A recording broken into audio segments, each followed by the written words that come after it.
I'm starting a new series called Mastering Spring AI to teach how we can leverage generative AI capabilities in our Spring Boot applications.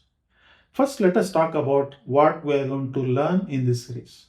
Generally, when we talk about AI, for different people, it can mean different things. For example, there is an aspect of machine learning where they train the models, and this is not the focus of our series. And then there is AI powered coding, like there are tools like JetBrains Juni, AI Assistant, or Cloud Code, Gemini CLI. So these are all the tools that you can use to speed up your application development. This is also not the focus of this series, but while going through our series, we may leverage some of these capabilities. And finally, this is where our focus is, like building AI powered applications. Just imagine we are building a travel agent application where we can recommend users to plan from one place to another, travel, and how many days you can plan for a trip and all that. So there we can leverage these AI capabilities. And if we are going to use Java-based applications, there are a few alternative frameworks that can help you to build the applications, AI-powered applications. The prominent ones are Spring AI and LangChain for J.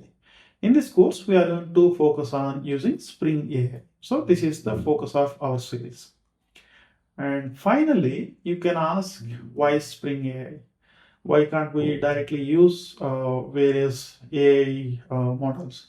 So here you can see there is OpenAI and Anthropic, Google Gemini, Azure OpenAI, and there are many more such AI providers.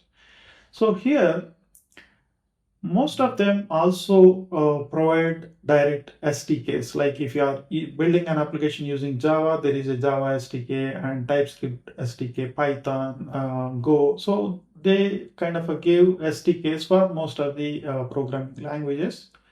But if you directly use those SDKs and build your application, you may not get the portability. Like let's say you start with OpenAI, but then you see it is not performing very well and you want to switch to another provider like Anthropic, then your code is not portable. So this is where Spring AI come into picture.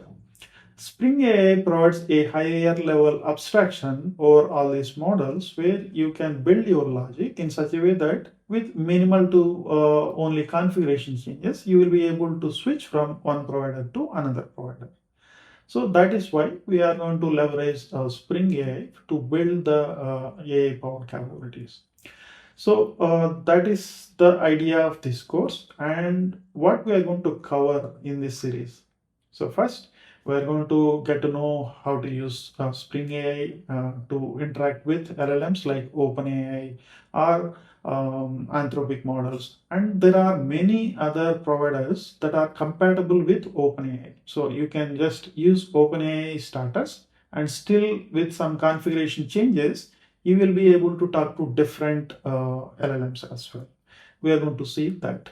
And then we will see how we can leverage various prompt templates and how we can get a response in a structured format. Let's say you ask an LLM a question and you want the response to be in a JSON format and you want the response to contain a specific set of fields. Instead of giving a general text, you can get some structured outputs as well. So we'll see that. And also chat memory. Let's say we are building a chatbot, and while interacting with a user, obviously we should remember the conversation, at least some conversation, so that you can respond in a meaningful way. So we'll see how we can implement that as well.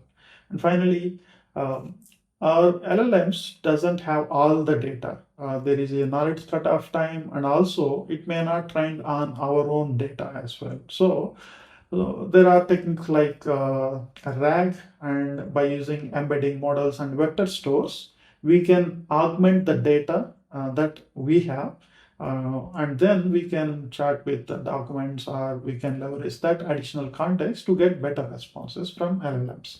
So we are going to see that.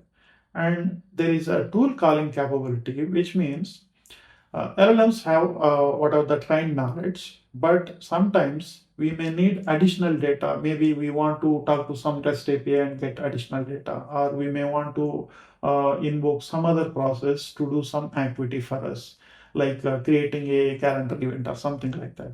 So for these kind of a task, we can leverage this tool calling capability that can extend what our LLMs can do. And finally, there is a model context protocol, which we can integrate with many MCP servers, or we can build our own MCP server. We can use MCP clients. So we will learn how we can build MCP servers and clients by using Spring AI. So this is the overall course that we're going to cover. And I hope this is going to be very helpful as going forward. I hope many of the applications are going to leverage these AI capabilities. We're going to start with implementing a simple chat application talking to OpenAI. We'll start with that in the next video. Thanks for watching. Bye bye.